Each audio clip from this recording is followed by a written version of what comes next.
Terima kasih Anda masih bersama radio dan televisi Silaturahim untuk acara Ruang Kesehatan yang pada siang hari ini membahas masalah mengapa harus menyusui bersama Dr. Ira.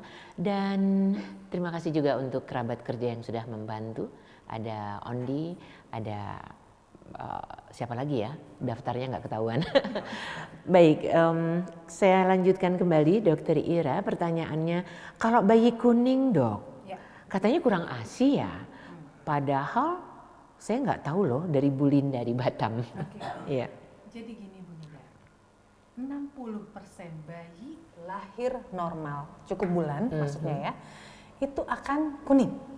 Karena kuning itu adalah proses fisiologis dari badan bayi untuk mengubah sel darah merahnya 60%. Dan persentase ini meningkat pada bayi prematur menjadi 80%. Jadi wajar kalau bayi itu kuning gitu. Penyesuaian ya dok ya? Iya, karena memang proses pemecahan sel darah tadi. Yang tidak wajar adalah pada saat bayi kuning itu sebelum usia 3 hari tiba-tiba bilirubinnya naik tinggi, nah itu bahaya. Itu yang patut diwaspadai. Tapi kalau si bayi kuningnya itu setelah 3 hari biasanya, nah itu adalah proses fisiologis. Dia akan turun setelah melewati minggu pertama biasanya. Jadi bilirubinnya akan turun, disusui sesering mungkin. Kenapa? Karena dalam ASI itu karena ASI adalah makanan bayi dan si bilirubin ini akan dialirkan ke saluran cerna, diikat oleh ASI dan dibuang di pencernaan. Semakin banyak ASI diminumkan ke bayi, semakin banyak dia menangkap si bilirubin, semakin banyak yang dibuang. Sehingga kemungkinan bayi menjadi kuning itu semakin berkurang. Atau kalau tadinya sudah kuning akan segera pulih. Ya, segera pulih. Untuk itu teruslah menyusui gitu ya. Ya, betul. Oke, dok, berikut ini dari Mama Yusuf. Oke, Mama Yusuf. Orang kampung tuh dok, kalau bayinya baru lahir selalu diberi madu dengan teh manis. Oke. Apakah ini akan mengganggu pencernaan? Terus bagaimana dengan pengaruhnya pada otak bayi nantinya? Boleh nggak sih sebetulnya dok? Mohon penjelasan. Oke, jadi kenapa madu itu sebaiknya diberikan setelah usia 1 tahun ya Ibu? Karena dalam madu itu yang banyak beredar itu kita khawatirkan ada namanya bakteri Clostridium botulinum. Nah ini tidak bisa ditolerir oleh saluran cerna bayi. Kecuali kalau si ibu yakin benar si madu ini steril dari kuman tersebut, tapi saya rasa nggak ada. Nah itu yang dikhawatirkan akan menimpa si bayi. Jadi saluran cernanya terinfeksi oleh kuman Clostridium botulinum. Sehingga si bayi akan menderita sakit di saluran pencernaan. Jadi kembali lagi, yang paling bagus diberikan ke bayi adalah ASI. Sehingga kalau di kampung seperti itu harusnya bidan desanya memberikan pengetahuan pada ibu-ibu yang ibu-ibu yang masih mengandung bahwa nanti seperti ini loh. Nah, karena kan harusnya si bidan desanya itu punya pengetahuan yang cukup tentang ASI gitu. Karena dia yang berinteraksi dengan pasien kan. Kalau di kampung, kalau namanya di kampung kan lebih banyak bidan ya biasanya, dan itu adalah ujung tombak harusnya. Sayangnya masih banyak juga yang sufor-sufor tuh lari ke sana semua. Ya kan cari celah ya dok. Betul. Baik, ada yang bertanya, tadi mau jelasin soal inisiasi dini belum loh? Oh ya kita lupa. Baiklah. Silakan dok. Ya, inisiasi menyusui dini itu biasanya dilakukan pada saat bayi baru lahir, belum diapa-apain. Sekali lagi saya bilang ya, belum diapa-apain, langsung diletakkan di dada ibu. Jadi bayi keluar belum nggak dielap, nggak diisep-isep, langsung ditaruh di dada ibu, diselimuti. Jadi kulit ketemu kulit nih ya? Skin to skin. Nah, terus kulit ketemu kulit. Nah, Dan itu lamanya minimal 1 jam. 1 jam biarkan di dada ibunya. Di dada juga ibunya. Tidak pakai tertutup baju ya? Betul, tidak tertutup baju. Jadi kulit ketemu kulit 1 jam. Kalau ada yang bilang dia IMD tapi cuma 15 menit, Bukan itu IMD-an namanya. Oh, jadi 2 kali ya? IMD. Jadi bukan IMD. Gitu. Kenapa? Karena bayi itu punya jam-jam tertentu. Jadi misalnya 5 menit pertama dia mengantuk, lalu 5 menit berikutnya mulai alert sama lingkungannya, 5 menit ketiga dia mungkin mulai mencari di mana makanannya ada. Herannya dia bisa mencari di mana puting kan? Betul. Dan biasanya itu bayi mencapai puting ibunya di menit ke-45. Tuh. Jadi ada tahapan 5 menit prosesnya. awal begini, 5 menit kemudian begini, ketiga begini gitu, sampai menit 45 biasanya dia akan mencapai puting ibunya. Gitu. Baru dia akan mengisap dan mendapatkan kolostrum. kolostrumnya tadi. Kolostrum tadi. Walaupun kolostrumnya belum keluar, Dia tetap aja bayi akan mencari karena bau dari puting si ibu tadi itu menggerakkan instingnya untuk memberitahu bahwa oh di sana ada makanan saya, gitu. Makanya kenapa bayi nggak boleh dilap? Subhanallah. Jadi kalau bayi dilap semuanya, bayi instingnya jadi kurang. Karena apa? Karena cairan ketuban yang ada di tangan bayi atau badan bayi itu baunya sama dengan cairan yang akan keluar pada payudara ibu. Dan si bayi ini akan mencari sumbernya di sana. Dan subhanallah itu udah mekanisme yang diatur sama yang di atas. Gitu. Jadi kalau cuma 15 menit, 10 menit itu bertahanlah sampai 45 menit, ditambah 1 lagi jam. 15 menit jadi 1 jam. 1 jam minimal. Baik, saya lanjutkan kembali ke 0813 sekian. Banyak nih. Dok, sebelumnya saya minta maaf, pasti nggak kebaca semua. Ini waktu kita tinggal sekitar 20 menitan ya. Anak saya itu dok, kalau ibunya tidak makan sayur yang hijau-hijau, dia tidak mau minum ASI. Tapi kalau ibunya minum yang manis-manis, dia juga tetap mau. Jadi 1 harus minum yang manis, 2 yang hijau-hijau. Ini bayinya udah pinter milih ya. Bagaimana penjelasannya dok? Karena rasa ASI itu berubah-ubah Mbak Nuning. Sesuai dengan apa yang dikonsumsi oleh orang tuanya. Ibunya terutama kan? Iya, ibunya. Jadi kalau misalnya ibunya makan sayur, maka jangan kaget kalau nanti ASINya bisa bersemu kehijauan. Kalau ibunya makan duren, ASINya rasa duren. Wow. Ya, karena ASI itu akan mengambil zat terbaik yang ada di dalam tubuh ibunya. Jadi kalau ibunya makan mie instan pun, ASINya juga tetap akan paling baik karena dia akan jadi seperti menggerogoti badan ibunya. Itulah besarnya ciptaan Yang Maha Kuasa. Jadi berubah-ubah. Nah bisa jadi aja. Kalau tadi ibu bilang, kalau saya nggak makan sayur, bayi saya nggak mau minum. Mungkin dia suka sekali dengan sayur. Dan dia mempersuasi ibunya, ayo makan sayur. Iya. Gitu, jadi memang rasa ASI berubah-ubah sama seperti rasa ketuban, itu berubah-ubah juga. Iya. Gitu sesuai ya. Baiklah, yang berikutnya 0852 sekian. Ini anak saya suka sekali konsumsi susu kambing setelah dia berumur 4 dan sampai dia umur 4 dan 8 tahun. Nggak apa-apa ya dok ya. Tetapi anak saya itu ketika umur 6 tahun suka ngedot dari jari jempolnya. Dulu ceritanya dia diberi ASI sampai 2 tahun. Terus diberi susu botol. Pada waktu susu botolnya diberhentikan, dia ngisep jempol. Tapi jawabannya kita tunda karena ada telepon. Halo?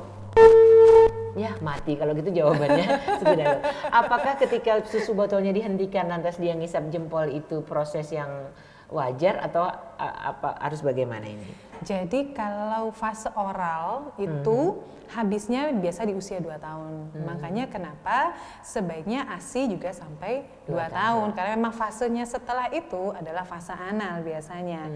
Nah kalau misalnya si ibu kasih susu botol setelah ASI, dia yang memperpanjang fase oral tersebut. Kecuali kalau disendokin ya. Iya kan digelasin, kan sudah 2 tahun gitu ya. Bisa duduk ya. Udah bisa lari Mbak Nuning. Nah jadi si ibu sendiri yang memperpanjang fase oral tersebut. Sehingga saat dotnya diambil, dia akan mencari sumber lain yang bisa dikenyot. Memuaskan fase oralnya yang paling dekat adalah jempol. Jempol gitu. Terus mengatasinya gimana? Mengatasinya, kan dia sekarang sudah 6 tahun ya. Udah 6 tahun berarti harusnya sudah bisa dibilangi baik-baik dong. Iya, jadi dipersuasi dengan omongan ya. Iya, betul. Baiklah, kemudian saya lanjutkan kembali, masih ada 1, 2, 7, 9, 11. Tapi nggak apa-apa kan kita ada setiap bulan insya Allah ya? Insya Allah. Jadi kalau nggak ada mungkin nanti akan bulan depan lagi. Dok, ini saya punya gangguan asam urat. Ya. Jadi saya menghindari makanan-makanan dengan yang terkait dengan asam urat. Ada kacang-kacang, jagung, sayuran. Ini makanan untuk kelancaran ASI bagaimana dok? Makanan apa dong? Kalau saya tidak ini, tidak itu, tadi itu loh. Makan aja. Udah segitu dong. Jadi makan aja apa yang ibunya bisa. Nggak masalah. Seperti tadi saya bilang, ibu yang makan mie instan pun akan dapat ASI yang paling baik. Jadi apa yang ada di tubuh ibunya yang diambil yang terbaiknya. Jadi kalau takut asam urat, nggak makan yang itu, yang lain tetap baik? Yang lain tetap bisa. Jadi nggak usah khawatir, tetap sesuai bayi. Oke. Baiklah, 0852 10 10. Dok, bagaimana dengan susu kambing ya dok? Baik nggak sih dok buat bayi daripada susu sapi gitu loh? Biasanya saya beri ASI eksklusif sampai 2 tahun, tapi saya berikan 1 kali sehari susu formula, maksudnya agar nanti ketika disapih dia tetap mau minum susu. Kalau dulu saya beri susu formulanya sapi, sekarang kambing. Bagaimana dok? Sekarang saya hamil lagi nih dok, 9 bulan, bentar lagi melahirkan. Iya. Jadi begini ya Ibu. Ibu Sita di Ciputat. Jadi begini Ibu Sita. Allah itu menciptakan ASI dari setiap makhluk mamalia yang sesuai dengan kebutuhan si bayi. Jadi ASI ibu sapi cocok untuk bayi sapi. ASI ibu tikus cocok untuk bayi tikus. Nah, ASI ibu manusia cocok untuk bayi manusia. Karena masing-masing makhluk tersebut mempunyai kebutuhan yang berbeda-beda. Seperti misalnya bayi manusia itu akan mencapai berat badan lahirnya itu 2 kali berat badan lahir itu dalam waktu 6 bulan. Sementara bayi tikus itu akan mencapai 2 kali berat badan lahir pada saat dia usia kalau nggak saya salah itu 9 hari.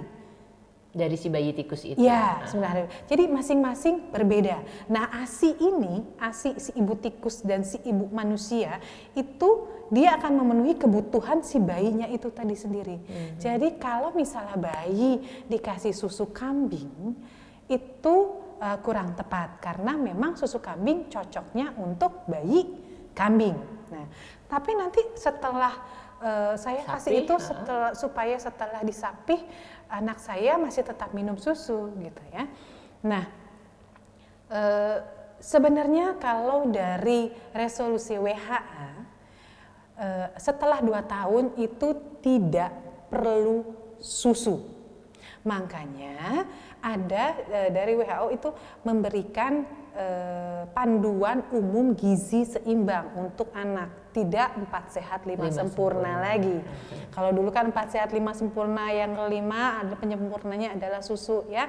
Kalau sekarang tidak, panduan umum gizi seimbang, cukup karbohidrat, cukup protein, cukup lemak dan cukup vitamin mineral Itu dari bisa misalnya didapat sayur, dari dan mana itu saja. bisa didapat dari gerobak tukang sayur. Jadi tidak wajib susu. Anak saya nggak mau minum susu, so what? Sumber kalsium banyak loh. Teri Ikan aja ada. sumber kalsium itu. Gitu. Jadi Oke. nggak usah khawatir. Tukang sayur ada. Di sini pertanyaannya bisa jadi nanti kita bikin materi sendiri terkait dengan ini. Dok, saya setuju dengan ASI. Oh iya, Bagus banget. alhamdulillah. Tapi maaf ya, saya tidak setuju dengan pemberian imunisasi karena tidak yakin atas kebesaran Allah. Kalau itu dikembalikan ke pendapat dari orang tua masing-masing. Karena kalau misalnya di Indonesia memang sekarang sudah mulai banyak yang anti vaksin. Tapi jangan salah, kalau misalnya ibu atau bapak tadi coba cari info di luar negeri itu juga banyak anti vaksin loh. Banyak anti vaksin. Alasan mereka tidak divaksin kenapa? Karena vaksin itu halal dan mereka khawatir jika anaknya divaksin nanti besarnya akan jadi Islam. Astagfirullahaladzim. Jadi kebalikan di sini. Yang jelas kalau secara sederhananya aja dok, kalau preventif kenapa sih? Iya. Gitu kan? Makanya saya bilang kembali ke orang tuanya. Iya. Hanya saja yang tadi saya bilang, coba jangan ambil sumber yang di Indonesia saja. Justru di luar yang anti vaksin itu, kenapa mereka tidak mau divaksin? Karena mereka takut anaknya nanti masuk Islam. Karena di vaksin mereka sangat percaya vaksin itu halal. Kehalalan itu akan membawa anak-anak menjadi ya betul. Iya. Akan membawa anak-anak mereka nanti akan menjadi muslim. Jadi silakan bapak atau ibu tadi yang merasa tidak yakin dengan vaksinasi, baca-baca literatur lain. Betul. Dan semuanya kembali terserah Anda. Kita lanjutkan kembali dengan pertanyaan berikutnya dari Ibu Sis di Jati Bening. Dok, usia saya 40 tahun, baru 6 hari melahirkan dengan seksio karena plasenta previa. Apakah dengan menyusui akan membantu penyembuhan jahitan seksio saya? Terima kasih. Menyusui bukan menyembuhkan jahitan seksio ya ibu, tapi makanan ibu yang akan mempercepat penyembuhan nantinya. Menyusui itu nanti akan mempercepat mengecilnya atau mengembalikan bentuk rahimnya seperti semula lagi. Jadi kalau soal jahitan itu kembali ke asupan ibu. Semakin banyak ibu memakan biasanya asupannya protein tinggi, maka semakin cepat recovery dari luka jahitan tadi. Gitu. Iya. Ya. Baik, dok, kalau bayi itu baru lahir sampai seminggu sudah dikasih, nah ini merek saya nggak usah sebutin aja. Sufor, gimana dok? Baru lahir sampai seminggu, mungkin. Nah ini kita nggak tahu. Kalau ibunya di ruangan yang karena sesuatu sebab sakit, atau anaknya yang di inkubator, mungkin begitu? Anak di inkubator kan bisa diberikan melalui gelas pompa tadi. Ibunya bisa pompa, bisa perah, dikasih lewat gelas. Kalau dari WHO, yang pertama itu yang paling baik adalah menyusu ke ibu. Kalau menyusu ke ibu, dini tadi kalau menyusu ke ibu tidak memungkinkan, diperahkan. Cari ASI perah ibu. Ya, dari WHO tuh udah bilang ASI perah ibu nomor 2 terbaik. Kalau ASI perah ibu juga nggak ada, misal si ibu ada ya yang ibunya syahid ya saat melahirkan. Nah, ini bayi gimana? Kan si bapak maunya si bayi dapat ASI. Cari ASI donor.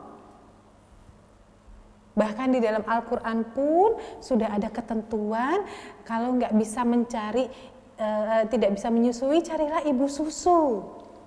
Bukan cari kaleng susu. Kan seperti itu. Ya, di Quran udah ada loh. Udah dikasih tahu dari dulu. Makanya Nabi Muhammad pun itu, Nabi Muhammad itu kan panutan kita ya, itu menyusunya juga pada ibu susu. Jadi sebenarnya Allah itu sudah memberi solusi dari sekian abad yang lalu. Kalau nggak bisa cari nyusui sendiri, carilah ibu susu. Malah justru di negara-negara sekuler ada bank ASI. Atau mungkin dok keren juga ya kalau ada ibu-ibu yang punya bayi, susu produksinya banyak, bisa bilang, wahai kaum ibu yang kekurangan susu, saya bersedia menjadi ibu susuan putra atau putri Anda. Ada seorang ibu susu yang punya anak susu 25 anak susu. Karena produksinya memang dia punya rezekinya kali banyak. diberikan ya. Betul. Ada teman saya sendiri punya anak susu 5.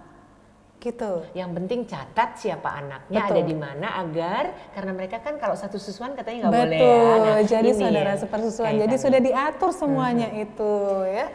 Oke, waktunya semakin mepet. Mohon maaf banyak untuk yang lain yang belum sempat terjawab. Tapi satu lagi boleh. Boleh. Ini tidak disebutkan. Oh, dari Mbak Dita di Cibinong. Mbak Dita. Dok, anak saya 4 bulan, boleh nggak disambung sufor? Karena? Nggak ada keterangan, cuma nanya doang. Jawabannya tidak, kalau masih bisa diarah. Sebenarnya kalau mengikuti dari awal tuh sudah tahu jawabannya sendiri. Ya, tidak kalau saya.